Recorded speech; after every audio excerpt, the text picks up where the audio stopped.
Halo sahabat air, ini pertama kalinya kita bertemu di podcast Aliansi Indonesia Raya. Tentunya kita akan membahas santai terkait persoalan yang ada di masyarakat. Di mana belakangan ini yang ramai itu tentang MBG alias makan bergizi gratis. Saya juga membahas tentang ini bukan sendirian, saya bersama rekan saya ini Bu Sinta. Halo Mas Ali. Gimana kabarnya Bu? Baik Mas Ali, thank you diundang di sini di podcast Ali dengan teman-teman. Iya, benar sekali. Jadi informasi ke teman-teman, Bu Sinta ini udah relawan emak aktivis. Iya, relawan aktivis sosial. Iya, aktif 13 tahun ya Bu ya. Iya. Kalau saya masih junior, masih anak-anak kalau di dunia relawan gitu. Podcast perdana ini kita mulai dengan obrolan dua generasi relawan langsung ya. Antara yang senior dengan yang junior nih. Iya. Oke Bu, kita akan membahas tentang MBG, makan bergizi gratis. Sudah kita tahu di masyarakat dan di media sosial banyak polemik ataupun pendapat-pendapat dari netizen lah gitu. Terus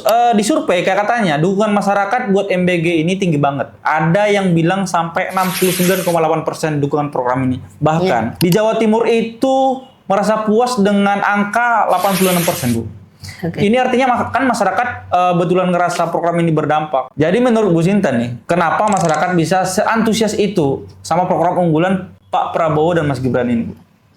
Oke Mas, gini, saya ini kan emak-emak juga. Iya, emak-emak. Kebetulan ya, juga anak saya bersekolah di SMA. Oh, SMK ya? SMA Negeri Depok. SMA 2 Negeri Depok. Dan saya sendiri yang langsung merasakan bagaimana anak saya begitu happy-nya dengan adanya MBG ini. Saya sendiri nih, saya dulu nih, emak-emaknya yang selama ini saya jam 5 pagi aja udah nyiapin segala macam sarapan, segala macam gitu ya? bekal segala macam itu. Sekarang alhamdulillah sudah tidak menjadi PR emaknya lagi. Akibat dari MBG ini ya? Iya, itu satu dulu loh. Mas, ini yang saya terima langsung merasakan perbedaannya. Nah, terutama sih kalau saya bicara luasnya adalah ini nih, teman-teman grassroots, apalagi di masyarakat bawah Mas, ini terbantu sekali Mas selama ini bagaimana anak-anak itu banyak loh yang tidak pernah sarapan karena apa? Nggak ada beras, nggak ada lauk. Akhirnya sekarang Mas, alhamdulillah terbantu sekali.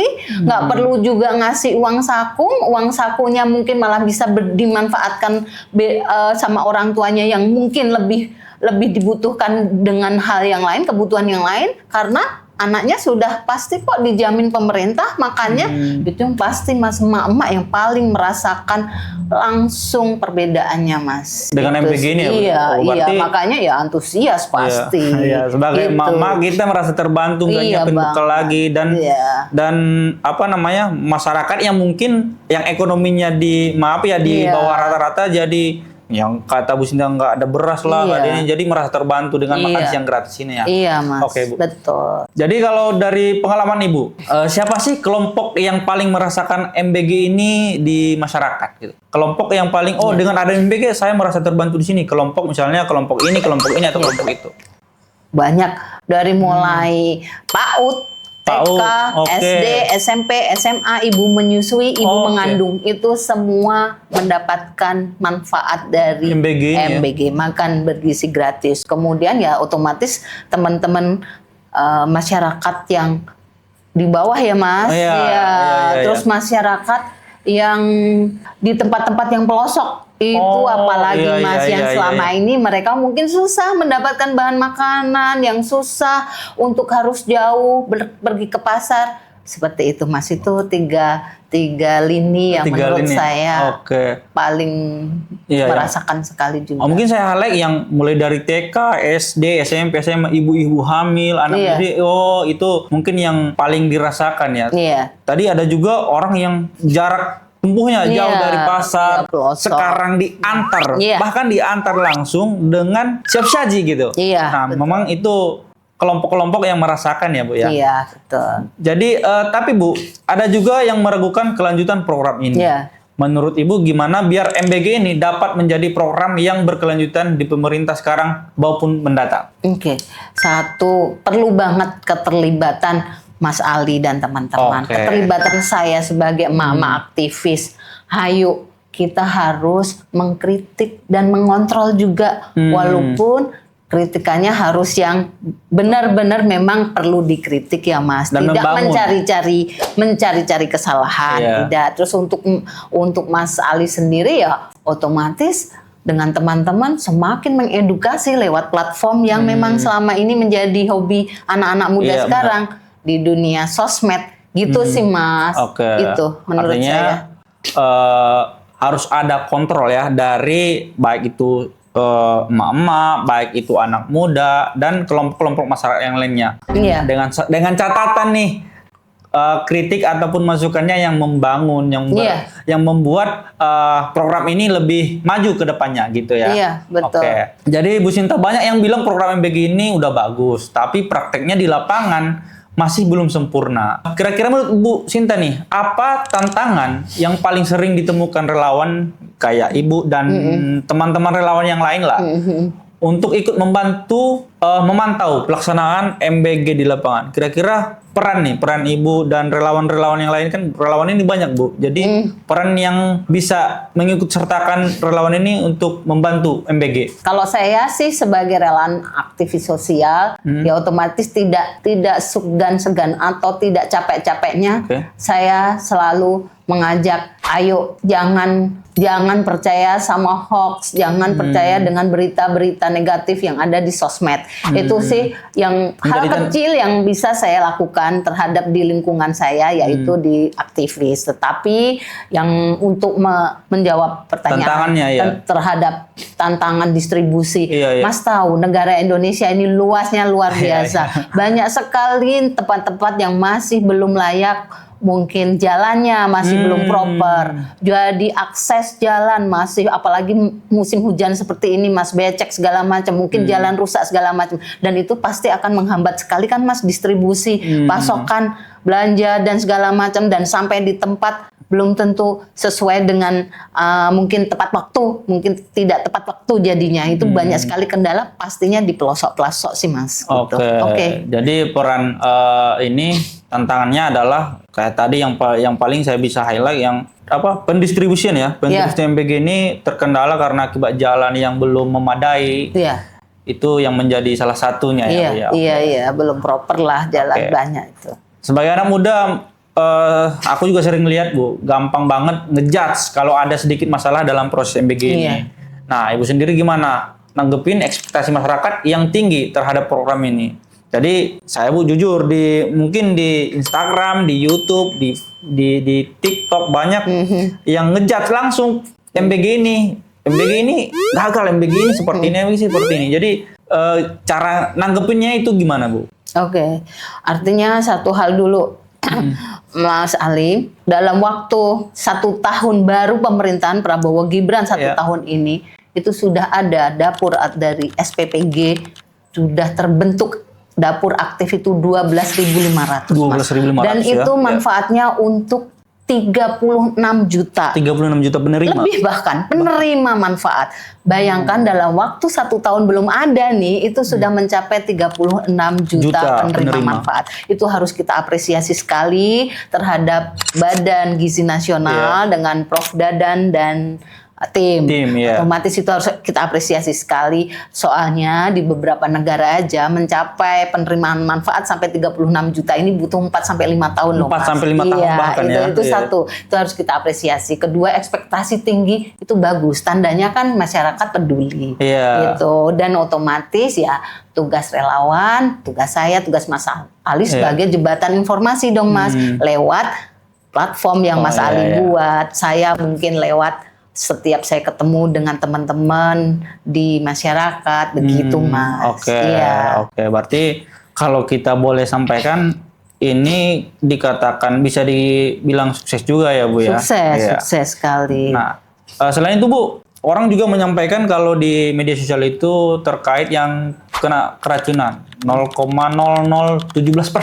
Jadi ini yang membuat sikap publik merasa ini kurang bisa dilanjutkan gitu. Menurut Ibu gimana sih seharusnya publik menyikapi hal yang seperti ini, yang menyampaikan keracunan ini nggak bisa berlanjut ini gitu. Tanpa mengecilkan jumlah korban yang 0,00017 itu, bahwa kita patut prihatin juga bahwa itu masih terjadi.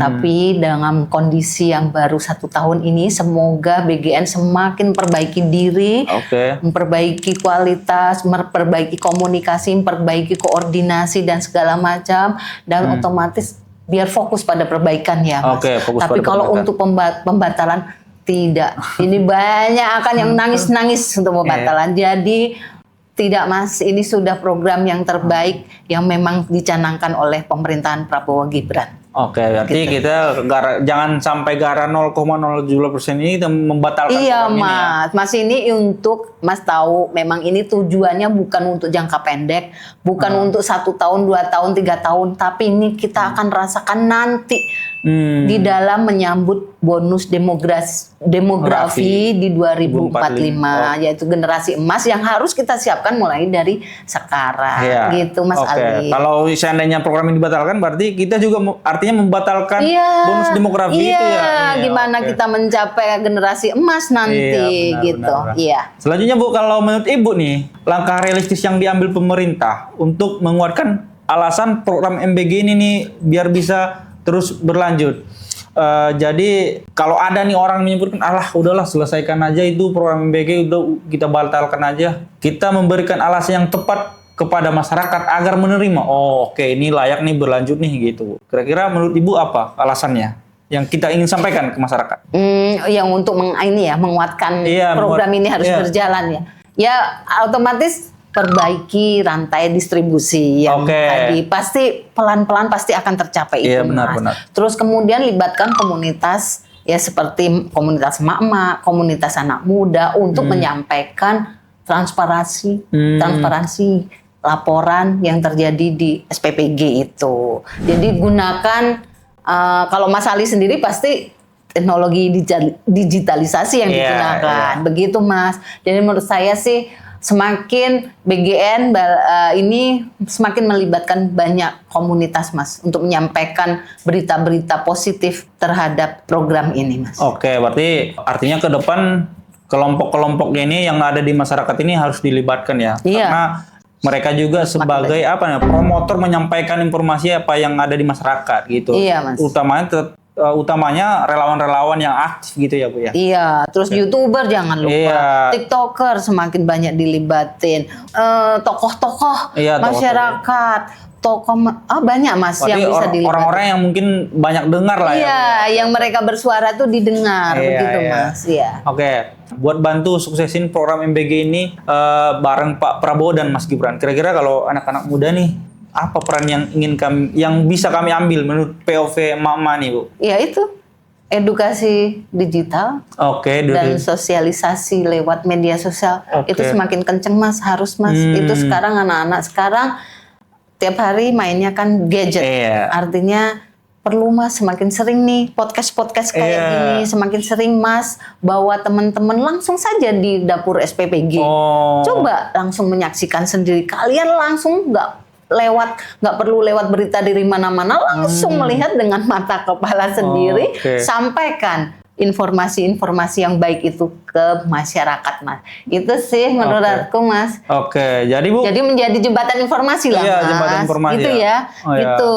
Artinya anak muda seperti kita ini membuat konten edukasi tentang MBG, dan kalau bisa nih terjun langsung ke lapangan, lihat bagaimana prosesnya. Jangan hanya melihat di konten yang mungkin ada tambahan yang tidak sesuai dengan apa yang terjadi di lapangan kan. Itu yang membuat teman-teman muda yang aktif di media sosial, yang bentar-bentar scroll, yang mempengaruhi pemikirannya MBG ini kayaknya kurang deh gitu ya. Iya, Mas. Jadi peran anak muda ini ya yang makanya ayo kapan ke SPPG, timnya Mas Ali dan teman-teman dan tim Mama, ayo sama-sama ke SPPG, kita melihat mulai dari persiapan sampai distribusi. Kan keren itu disampaikan langsung gitu, lihat realnya. Iya, benar gitu. Oke, Bu, ini pertanyaan terakhir nih, Bu. Kalau Ibu bisa ngomong langsung nih, Bu, ke mama dan anak muda di luar sana soal MBG, kira-kira apa yang mau Ibu sampaikan melalui podcast ini gitu, Bu? Ya, ini kembali lagi saya ulang lagi. Ini Bu, MBG ini bukan sekedar makan bergizi gratis, tetapi ini investasi jangka panjang. Jadi harus kita dukung demi Indonesia Emas di 2045. Dan ini butuh sekali kolaborasi antara generasi Mas Ali, generasi Alfa, generasi emak-emak, dan semua generasi harus terlibat bersama. Ayo dukung MBG untuk masa depan Indonesia. Oke, cukup menggema sekali ya apa yang disampaikan dari emak-emak, karena ini langsung keresahan hati ya, Iya, jadi iyalah. teman-teman yang muda mulai dari Gen Z, Alpha, milenial, emak-emak aja semangatnya sudah kita lihat. Jangan kalah dong. Iya, jangan kalah dong. Jadi jangan sampai kita yang ingin merasakan generasi emas ini malah tidak ikut semangat gitu. Benar, jadi benar Mas. itu pesan-pesan yang mungkin sangat menggugah teman-teman agar ikut melihat proses MBG ini, program MBG ini, bagaimana yang sesungguhnya. Jangan hanya melihat di media sosial aja, Bu. Betul, ya? betul, merusak itu. Ya, Mas, saya aja gemas kalau lihat berita-berita hoax. Saya harus teriaknya kemana? Ya di sini tempat untuk bercerita yang sesungguhnya kan, Mas. Thank you loh. Oke, terima kasih Bu Sinta. Thank you ya Mas Ali. Mudah-mudahan apa yang kita sampaikan hari ini tersampaikan ke baik yang muda, yang Gen Z, yang Gen Alpha, emak-emak, dan kelompok-kelompok lainnya. Mudah-mudahan dengan ada podcast ini bisa mengedukasi teman-teman semua. Thank you loh. Oke, terima kasih ya semua ya. Thank you, bye. Thank you.